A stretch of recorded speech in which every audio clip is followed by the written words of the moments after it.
Hello everyone, it's Shane Kanto, your Wasteland reviewer, and I'm here to review A Tourist's Guide to Love. This is a new romantic comedy from Netflix and writer Erin Donahue and directed by Stephen K.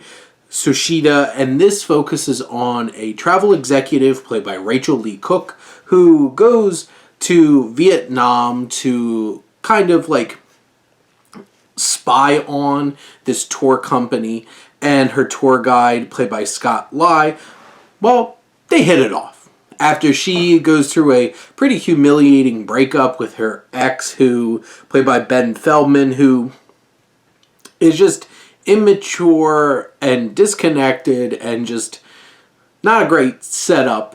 And they are in Vietnam. They're seeing all the sights. And of course, they fall in love. This is indeed a romantic comedy from Netflix. What do you expect? This particular film adds layers with its care and perspective on Vietnam.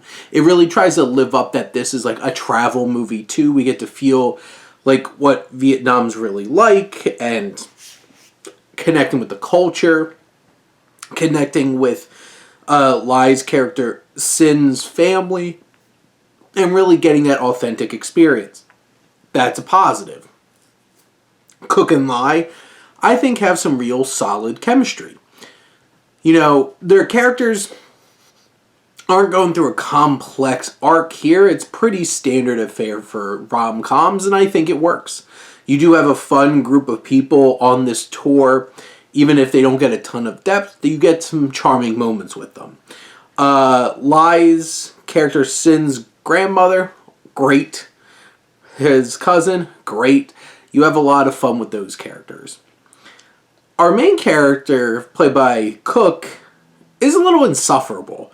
Like, the first act of this film, she's really insufferable. She's a lot.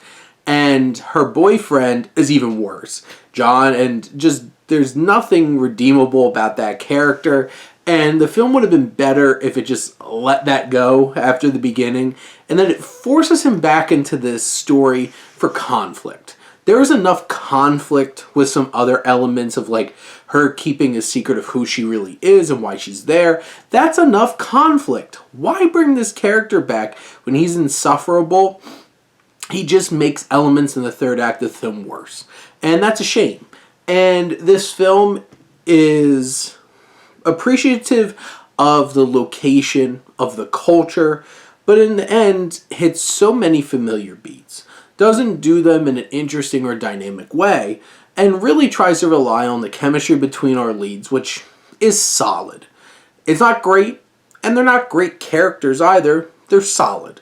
You have solid elements being overshadowed by the mundane, the cliche, and also some elements that just don't really work. And in the end, this goes through exactly what you expect, but it tries to do it in an interesting new environment with and a new culture, and winds up being a pretty forgettable and not particularly dynamic romantic comedy, and that just falls into the sea of endless romantic comedies that you can see on Netflix. But those are my thoughts on A Tourist's Guide to Love. Let me know what you think, and let's talk some movies. But thank you as always for tuning in and supporting your Wasteland reviewer.